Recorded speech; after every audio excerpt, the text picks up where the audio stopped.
అంతర్జాతీయ రాజకీయాల్లో కీలక పరిణామంగా భావించిన అమెరికా ఇరాన్ కాల్పుల విరమణ ఒప్పందంపై తీవ్ర గందరగోళం నెలకొంది. ఇరు దేశాల మధ్య ఉద్రిక్తతలను తగ్గించేందుకు పాకిస్తాన్ చేసిన మధ్యవర్తిత్వంతో 2 వారాల పాటు కాల్పుల విరమణకు అంగీకారం కుదిరింది. అయితే ఈ ఒప్పందంలో లెబనాన్ను చేర్చడంపై పాకిస్తాన్, అమెరికా పరస్పర విరుద్ధ ప్రకటనలు చేయడంతో చర్చలకు ముందే దౌత్యపరమైన వివాదం రాజుకుంది.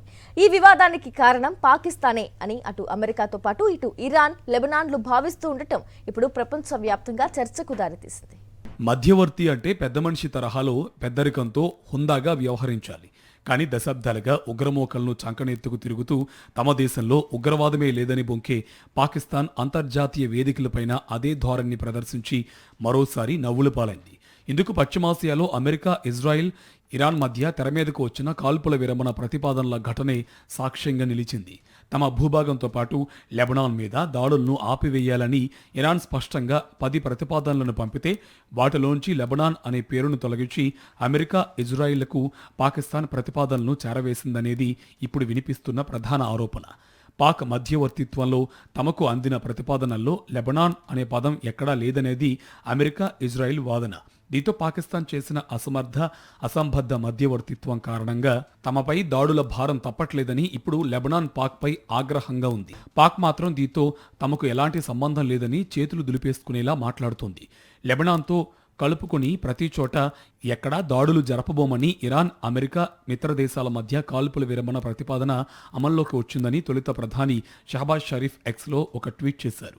ట్వీట్ చేసిన కొద్దిసేపటికే లెబనాన్పై ఇజ్రాయిల్ భీకర దాడులు చేయడంతో కాల్పుల విరమణ ఒప్పందంలో లెబనాన్ పేరు ఉందా లేదా అనే గందరగోళం తలెత్తింది. ఇందుకు పాకిస్తానే కారణమని లెబనాన్ తీవ్ర ఆగ్రహం వ్యక్తం చేసింది. ఇరాన్ పంపిన ప్రతిపాదనలకు పాకిస్తాన్ ఏకపక్షంగా సవరణలు చేసి అమెరికాకు పంపిందని ఆరోపించింది. ఇరాన్ సైతం ఇదే వాదనను చేసింది. తాము పంపిన వాటిని మార్చేసి అమెరికాకు పంపడంతో పాటు అమెరికా పంపిన ప్రతిపాదనలను కాస్తంత అటు ఇటు మార్చేసి తమకు అందజేసిందని ఇరాన్ ఆరోపిస్తోంది. అమెరికా ఉపాధ్యక్షుడు జెడీ వాన్స్ సైతం పాకిస్తాన్ 2 నాలుకల ధోరణిని పరోక్షంగా ప్రస్తావించారు. సీజ్ ఫైర్ లెబనాన్ ఉందని ఇరాన్ను మధ్యవర్తిత్వ దేశాలు నమ్మించి ఉండవచ్చని అన్నారు. ఇందులో ఎక్కడో ఏదో పొరపాటు జరిగిందని తెలిపారు.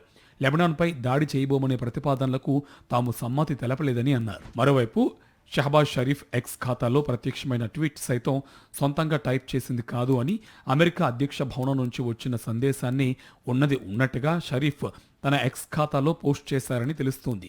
ఈ మేరకు న్యూయార్క్ టైమ్స్ ఒక కథనం ప్రచురించింది. సందేశం మీద తొలుత డ్రాఫ్ట్ అనే పదం కనిపించి తర్వాత అది కనిపించకుండా పోయింది.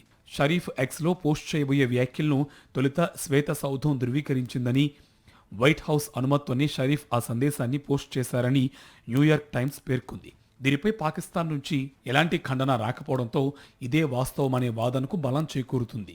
ఒక పక్షం వాదనలు, డిమాండ్లను అత్యంత పారదర్శకంగా మరో పక్షానికి అందించడంలో పాకిస్తాన్ విఫలమైందని, అందుకే లెబనాన్ విషయంలో సందిగ్ధత చోటు చేసుకుందని విమర్శలు వెలువెత్తున్నాయి.